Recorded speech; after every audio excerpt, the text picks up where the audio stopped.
Episode 159. The supply of quality technicians is not nearly where the demand is now and is going to be in the next few years. You've got a lot of factors involved there. In 2008, we lost a lot of older techs and better techs to other industries when dealerships closed and repair shops closed. A lot of them went to the airline industry or the trucking industry or different things, and they're not coming back.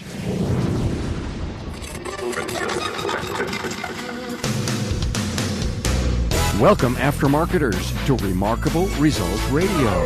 Listen to learn just one thing from today's episode on your journey to remarkable results.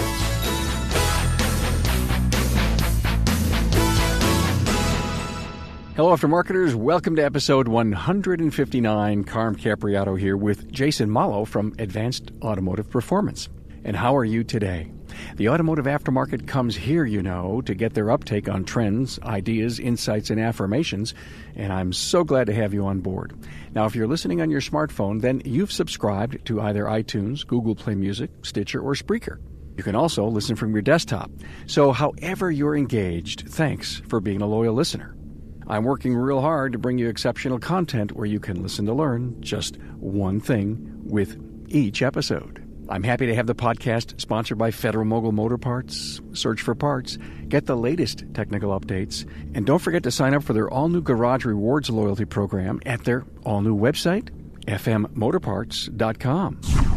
Hey, a quick reminder to catch my Facebook Live weekly update show on my Facebook page, 2 p.m. every Friday Eastern Time, and if you've missed it, you can review every show on my website.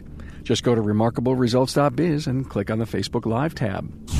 Now, my guest Jason Malo has a great story to tell about how he became an entrepreneur. He and his brother Luke were both working at two different family dealerships, and they got the urge to go out on their own. Jason wrote a business plan for Luke and realized it would only work if they combined their talents, and the rest is history. Jason is a forward, out-of-the-box thinker and doer. He shares his commitment to lifelong learning and how he actually does it. He tells a very important customer service story that is happening more and more in business today, and he talks exit scheduling, DVI, social media, and customer relationships. He has a fix to the technician shortage issue in getting youth to join our industry, and it involves an improved perception of our industry. On top of all of that, he gives you his view of the next 5 years and who he feels will make the cut.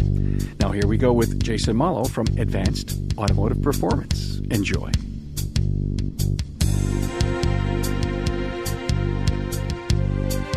A warm welcome to Jason Malo from Advanced Automotive Performance in Oxbridge, Massachusetts. Did I say that right?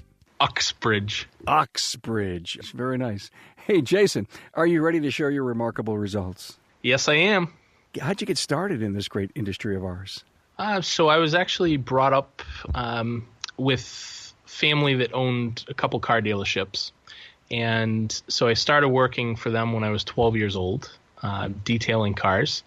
And I worked up the ranks in that business and ran the rental business that they had, got into the sales and finance end of the business, and ended at that dealership as the marketing manager. Like all good people that, like you, said, hey, I can open my own business, right? Correct. Got it. And I was plateaued at the dealership. My brother Luke was a technician working for another family member's business, and he came to me and said, I'm ready to open my own shop. Can you help me with a business plan? And so I started off just by helping him. As we're walking through the planning process, it became clear that he wasn't going to be able to build a sustainable business by himself and with his wife's help out in the front. So I had been trying to become the general manager at the dealership I worked at, and I was told that that position wasn't available. My uncle was still filling that position, and he said, if you think you can do a better job, then go open your own place. You wrote this business plan for your brother. Did you realize he was going to have some struggles, but did you also see that you could fit into it somehow? Yes. Throughout the process, took us about 100 hours, and we were doing it, a few hours here and there while we were both working full-time at our jobs.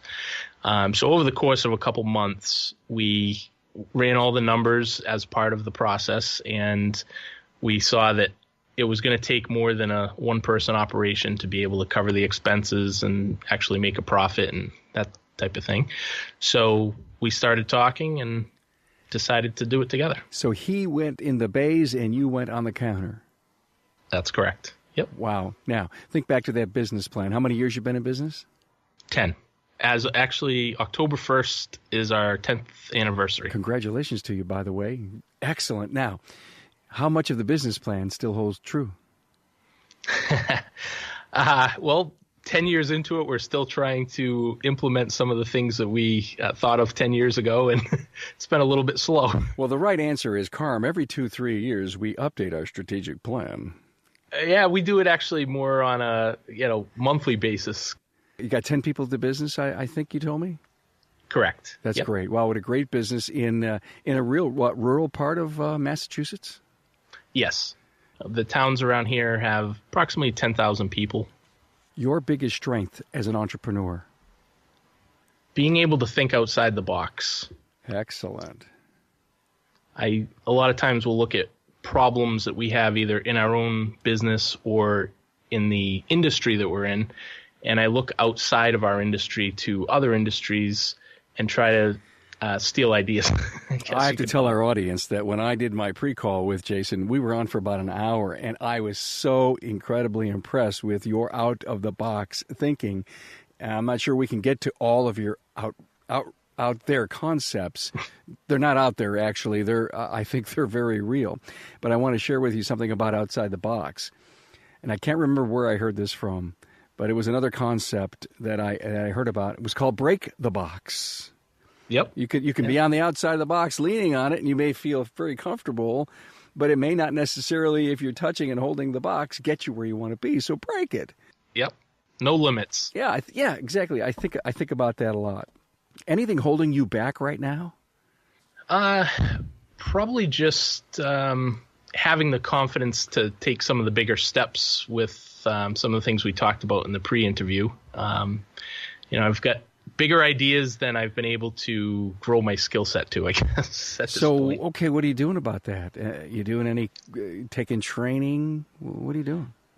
So you say be a lifelong learner, yeah. And that's a philosophy I've had forever. I love Audible, audible.com, the Audible app. I constantly am listening to audiobooks and podcasts such as yours and trying to educate myself, use the time in the car as my auto university and basically grow my skill set and my knowledge from there and implement it in our business. We may have to have you do a commercial. Yeah. A raving fan of mine, everyone. Meet Jason Malo, a raving fan. Tell me your best customer service story. I had one recently that was extremely good. One of the things that we've been trying to overcome with our customers is the fact that most people have such hectic, crazy lives. Everything's moving so fast. They don't want to take the time to understand the value in maintenance and proper care of their vehicle. And recently, I had a customer that we haven't seen in over 5 years. They had previously been an awesome customer. They bought 2 brand new cars, one for the husband and one for the wife. And 5 years later, they were done with their dealership service. They remembered us. They came back. And the wife said to me, when I asked her, how come she hadn't been back, she said, well, we've been lucky. We haven't had anything wrong with the vehicle. And I said, well, when you say you've been lucky, what do you mean by that? She said, well, we haven't had to do anything to it. I said, well, what kind of maintenance have you been doing to the vehicle? And she says, well, just the oil changes, basically. And so that opened the dialogue for talking about maintenance. And it turns out that they own a 2010 Honda Odyssey. Very nice vehicle. We did a courtesy vehicle health inspection for them when the car came in. And after we got talking, she had told me that they were thinking about trading it in because it was at 100,000 miles. And I said, well, why would you do that? She said, well, it's going to start costing us some money. So it allowed me to have a conversation with her about the value of maintenance. And she ended up doing all of the services that were due on the Honda Odyssey at the 100,000 miles, and thanking me for helping her understand how much money they were throwing away by trading their vehicles in more frequently than necessary. And that after the service was done, they made an appointment for the next service. That's a big thing that we're working on, is exit scheduling all of our customers. And she also scheduled an appointment for her husband's vehicle. Great experience. Interesting. If you're a loyal listener to the podcast, then you know some of the stuff, the dialogue that's been going on lately, sitting down with customers and saying, well, how many miles do you want to keep your car? 250,000 miles. Well, we need to plan to make that happen. So here you have, what a great opportunity with a 100,000-mile car, and say, oh, by the way, do you know Pete Rudloff? I don't. Pete's been on the podcast. Go back and listen to his episode and read about Pete. He's all over. He writes for Auto Inc. magazine. And Pete has this great formula and great presentation on the cost of ownership of a car. And it's absolutely laid right into all that you were talking about. Check it out. I'm talking to Bud Houston, a technical product specialist with Federal Mogul Motor Parts. Hey, Bud, what's the best thing about the Guru on the Go van? Yeah, I think that the best thing about the van and the kind of the mission is it's twofold. One is ultimately to bring brand awareness of the Federal Mogul portfolio, but I think the way that we do that is we bring value to the technician, the shop owner. And how we do that is we bring technical content, we bring some updated material, and once they see that I care about their operation, their reputation, and their qualifications, one, they're built up, but two, they really, at that point, listen to what I have to say about the brands, and it's built, the relationship is built on a mutual benefit. So you bring technical stuff, and you bring product-specific. Yeah, me personally, I'm super technical background. So anytime I'm doing a lunch and learn or a van visit, training session, it's typically 90% technical, 10% product. Any new Moog products that are getting good reviews? Yeah, one that's recently released is the Dodge Ram 25 and 3500 complete steering assembly. It's inner and outer tie rod ends and drag link pre-assembled. This is the first aftermarket part that's available in a complete assembly for this application. And then the specific applications, late model Dodge Rams, are actually a kind of a high failure part on the chassis parts. What about the compression loaded ball joints with pre-installed integral dust boot? Yeah, the integral dust boot has been a huge hit. Initially, the idea was well, where is the boot? And then once you kind of get around and show people, they're like, well, that is the best idea I've ever seen, because I've torn so many boots on installation, or I've had a boot that's not seated properly. And they're like, well, that's just not an issue now. And they love it. Federal Mogul Motor Parts' Garage Gurus is your go-to source for the vehicle training, technology, and answers you need to keep your next job on track. On-site, online, or on demand, the Gurus are here to help keep your business and your career on the road to success. Visit fmgarageguru.com. Has the shop been doing digital vehicle inspections at all? Yes. We started that about a year and a half, maybe 2 years ago. We signed on with Auto Vitals when they first came out, and we've been with them since the beginning. We were actually a beta test shop for them, and we've continued with it, and the results are phenomenal.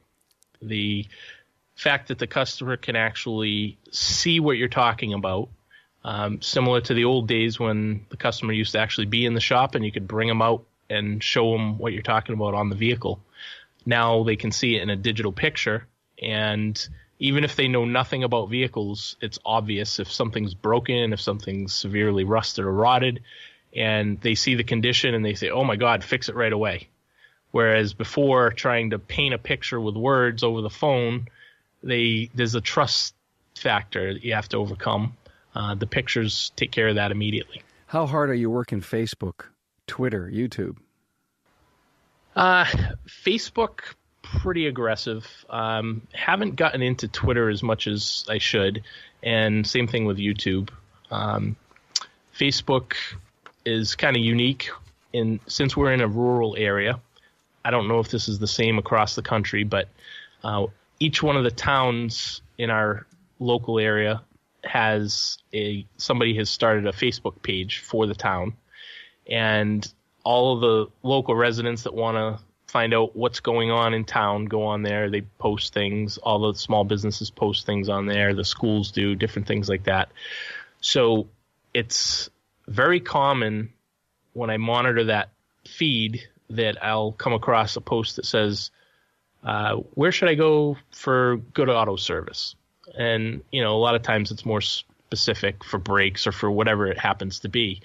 And it's interesting to me that even with all of the different review sites that are out there, Google and all of the other ones that you can go to, Yelp, the local people are still asking local people for recommendations. And they're doing it online. So it's kind of like the old school face-to-face, word-of-mouth kind of thing. But even though there's reviews all over the internet and they can just type into Google auto repair near me or whatever search combination they want, they're still asking their fellow local residents. So do you think you're the pickle barrel, the general store of yesteryear as auto repair in your town?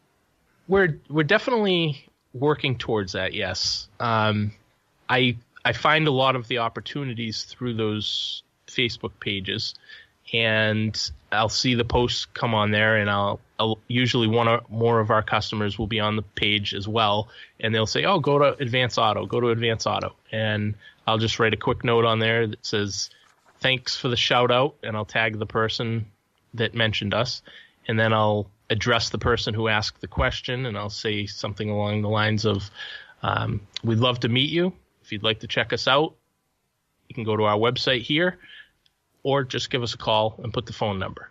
And that's been very successful. We released an episode recently with Greg Buckley and Frank Lloyds, and it was all about social media strategy. And Frank talked a lot about being involved in his Chamber of Commerce and actually doing some Facebook Live stuff on their site to reach out to the local businesses and says, hey, I'm Frank. I'm one of your members. I fix cars just down the road. Here's what's going on at my place. Great concept. And kudos to the chambers that are allowing their Facebook page to be presented live by their members. Yeah, definitely. Think that through. That's a cool one. So telematics, data, driverless cars, autonomous cars, right? Hydrogen vehicles. Who owns the data? You got to be thinking about that. Oh, yeah. Yep. I do follow both our industry and outside factors quite frequently, and that's definitely something that seems like is still up in the air. Nobody seems to know exactly where things are going to fall over the next few years, but they're going to change. And what do you believe? Well, I guess what I'm trying to do is position ourselves so that no matter which way it goes, we're in a good position. And what I mean by that is a strong suit for us has been to always focus on the relationship between our business, ourselves, and our customers. And I've worked with our employees to help them look at things a little bit differently than you typically would from a shop perspective. And I've worked with them to help them understand that the relationship is the important thing. And there's been lots of historical incidents where an industry gets interrupted by some outside force, like the self-driving cars, like ride sharing, and all these different things that are affecting our industry. And the companies who were prepared and realized what they were in business for, they found other ways of performing services or providing services to their clients, and they stayed in business. The railroads is a big example of that. I forget the railroad company, but it was like Southwest Pacific or something like that went out of business because they weren't paying attention. And then one of the other railroad companies said, hey, what are we? We're a transportation company, not a railroad company. And just by generalizing that, they were able to continue to provide transportation for their clients. And I think that's, I forgot what airline started off of that, but one of the airlines started because of a failing railroad company. I worked for a guy that I truly respected, and one of his greatest words of wisdom to almost all the people that worked for him was pay attention. Don't forget, he'd say, pay attention to everything. Exactly. And it was a great reminder for me. Thank you. So give me an industry problem that exists out there and give me a solution. So one of the big industry problems that you've had guests on your show talking about quite frequently is the fact that the supply of quality technicians is not nearly where the demand is now and is going to be in the next few years. Right. You've got a lot of factors involved there. In 2008, we lost a lot of older techs and better techs to other industries when dealerships closed and repair shops closed. A lot of them went to the airline industry or the trucking industry or different things, and they're not coming back. You've also got a lot of baby boom generation, the older technicians that are retiring, they're closing shop, they're moving on. And we have very few younger people interested in the industry. So one of the concepts that I have for getting more qualified technicians from the younger generations coming into the industry is, number one, there's a poor public perception of our industry. And in a lot of ways, it's justified. But a lot of the guidance counselors are not recommending automotive as a good profession. Parents are also not recommending automotive. So generating interest in our industry is a key factor.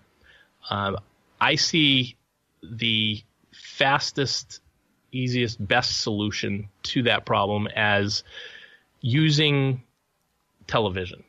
And I think that if it's done properly and there's a reality TV show, for example, something similar to what you see with the food networks, Hell's Kitchen with Gordon Ramsay is a great example. The food industry has seen an enormous spike in the interest and the level of interest that people have as far as people considering themselves foodies and cooking extravagant dishes and things like that at their homes, watching the shows and getting involved in the competitions. And, you know, there's tens of thousands of people that line up to be in those competitions. So I think something similar to that would work extremely well in our industry to raise awareness for things that people just don't know about our industry. And the fact that there's a lot more technology and computers in the vehicles. In the future, you know, we're going to have at least one technician, if not more, sitting there with a laptop and working on the cars. So what you're saying is, in a reality show, the level of complexity that it takes to do the proper diagnostics, the level of customer service it takes to really embrace a customer and do that bedside manner explaining to them could all come out, if you will, on camera, on TV, and let people scratch their head and said, my God, I had no idea. Exactly. So you're saying that to share that level of complexity, the level of education that it takes to do what our industry does would be an eye-opener and an opportunity to change the attitudes of the consumer. Exactly. And it would do multiple things. It would help with the customers understanding our industry so that the transactions with them are a whole lot easier and smoother. They would understand why we should be charging a lot more than we are currently charging, and they would be willing to pay for it because they would understand it. It would also generate interest from the parents' perspective to encourage their children to want to become automotive employees, and it would also encourage the younger generation to take an interest in our industry. You know, when you relate it to the food networks, you see they've got the kids cooking competitions on there now too. So getting interest in our industry from the perspective of future employees and also educating our customers. I think it would do multiple things at once. I think it's a great idea with probably an extremely good outcome. Next 3 to 5 years, where do you see the industry heading? That's going to be a very critical point for us. I've done a lot of research. I've paid a lot of attention to things that are going on, and there's surveys out there that say 40 to 50% of shop owners have said that they plan on exiting our industry before 2020. That's 3.5 years away. So 3 to 5 years, I feel that a lot of the smaller shops that aren't keeping up with technology as far as the shop tooling and training are going to close their doors. You don't think there's any room for consolidation? And so wait a minute, you're saying that the ones that haven't kept up aren't a viable acquisition target. They just won't have the kind of business anyone's interested in buying? Well, not necessarily that no one would be interested in buying, but they're not going to be running them. Okay. So all right. Depending on the market, it may be viable for someone to purchase it, but it's going to be at a very low dollar amount. If the shop's not up to speed, then it doesn't have the value. What you're saying is that the dream of the retirement money isn't going to be there. That's correct. Got it. So there's going to be a much smaller playing field as far as competition. And I think it's going to come down to the dealerships, large chains, and a handful of top shops. And the top shops, the top shops, the independents, they're going to be multi-store operations? I think there'll probably be some single store, but yeah, I think a lot of them probably will go that route. There's a lot of opportunity there for people that are staying current with the technology. If you think about it, if 40 or 50% of the shops in the country disappear, then the supply demand is actually going to flip. So the customers are going to be waiting in lines for our business, for us to do repairs and maintenance on their cars, versus now we're chasing them. Got it. Looking back, what are you the most proud of? Not giving up. That's been a challenge. There's been a lot of times over the past 10 years where I've looked myself in the mirror and just said, why am I doing this? I look at other industries and the low barrier of entry, the low, requirements for time commitments and expenses and all that type of stuff. And I think I'm crazy for staying in the automotive industry. And the reason I'm proud of staying in it is I think that the next, 3 to 5 years especially, there's going to be a lot of opportunity that I think we've been preparing our business and our team for and our customers for. And I think that it's going to actually be well worth sticking with it. I want to ask you if you'd come back and share your concept, because I thought what you did is you brought up something great about where the next 3 to 5 years are going to be. Talk about, people not having anything to sell and some consolidation going on without a doubt in the industry. And you have a couple of great concepts of what it could look like, these independents could look like in the future as they become something different than who they currently are. And I don't want to steal your thunder, but it's a great concept, one that I've heard before, but I'd love you to drill down. So let's come back one day and have a conceptual interview, just nothing but what ifs and ideas, and throw every Post-it note up on the wall. Would you agree to do that? Definitely. Excellent. Hey, Jason, I can't tell you how much I do appreciate you being on the show.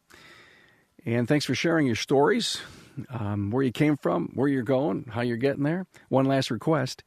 Can you share with us words of wisdom that you kind of live by and guide yourself every day? Yeah, definitely. So 2 things. One we touched on earlier. Get the Audible app. Be a lifelong learner, and definitely, use your commute time for the most productive time of your day, which would be listening to audiobooks and podcasts. The second thing I'll leave you with is one thing that I have learned works very well dealing with people, whether that's customers or employees, is to always remind yourself that everyone is tuned into WIIFM. What's in it for me? And if you are able to realize that in every interaction you have with people, and you can truly put yourself in the other person's shoes and really understand what's important to them, then you can get your brain working and your creativity working, and you can say, okay, I want this outcome, they want that outcome. How can we marry the two together and put together a win-win situation? And it's just an amazing way to interact with people, and it avoids lots of problems, and it definitely makes the interactions with other people extremely well. You're saying win-win, and if you ever have a win-lose, it's not good, right? Exactly. Well, hey, perpetual great words to live by. Thank you so much. And you're coming back, right? Definitely. Thanks, Jason. Awesome. Thanks, Carl. Hey, thanks, Jason Malo. Great insights into his business along with solutions he sees as a way to improve our industry. See additional show notes on Jason at remarkableresults.biz/E159. You'll see Jason's picture and the show overview there for your reading pleasure. You can also listen there and or subscribe to smartphone listening services like iTunes and Google Play Music. Hey, thanks for helping spread the word on the Aftermarket's premier podcast that delivers powerful insights and stories for you. Entrepreneurs, technicians, distributors, students, educators are among the many industry professionals that listen each week. Check out my Facebook page and like it, and follow me on Twitter. I'm also on LinkedIn, so let's connect. Another great way to stay in touch is by subscribing to the Insider newsletter. You can do that at remarkableresults.biz/insider. Thanks for your support and helping to pay it forward. Thanks for being on board to listen and learn from another inspiring aftermarket professional. Until next time.